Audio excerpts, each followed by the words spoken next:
জাবালে আবু, এই যে পাহাড়ের চূড়ায় জাবালে আবু নিচে কুবাইস। একটা হলুদ বিল্ডিং দেখা যায়, দেখছেন সবাই? জি হ্যাঁ, জি, এটা আমাদের নবীজির বাড়ি। আমাদের রাসূল পাক সাল্লাল্লাহু আলাইহি ওয়াসাল্লামের বাড়ি, তার বাড়ি এটা। আমাদের রাসূল পাক সাল্লাল্লাহু আলাইহি ওয়াসাল্লামের বাড়ি। আলহামদুলিল্লাহ। দেখছেন সবাই? হ্যাঁ হ্যাঁ, হলুদটা।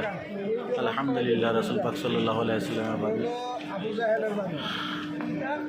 এই যে লম্বা বিল্ডিং। রাসূল পাক সাল্লাল্লাহু আলাইহি ওয়াসাল্লামের বাড়ি, এটা প্রথম দেখতেছেন। সবাই বলেন সুবহানাল্লাহ।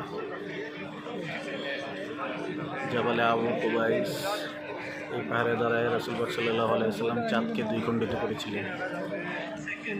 আবু জাহেলের বাড়ি, গিয়ে কি দেখবে? আবু জাহেলের বাড়ি, আবু জাহেলের বাড়ি। সামনে একটা আবু জাহেলের বাড়ি ভাঙ্গে লয়ে খেয়ালে দিবাম এবং দুনিয়ার কিছু হারাম শরীফ, মসজিদে হারাম, মসজিদে হারাম, ক্লক টাওয়ার, মসজিদে হারাম। আলহামদুলিল্লাহ, এইমাত্র আমরা শেষ করে রাসূল পাক সাল্লাল্লাহু আলাইহি ওয়াসাল্লামের এই যে সেই এই বাড়িটা দেখছেন, এটা বাড়ি, সৌদি আরবের বাদশার বাড়ি। সেই বাড়ি।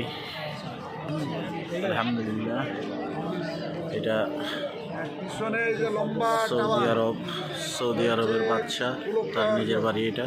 একবারে চাঁদ তবে পর্যন্ত এক রাসূলের সময় বাড়ি, রাসূলের বাড়ি যেদিকে দেখতেছেন, ওই যে চাঁদের ভিতরে বাচ্চা সবাই বলেন দেখছেন? আলহামদুলিল্লাহ। ওখানে দুইটা রুম আছে।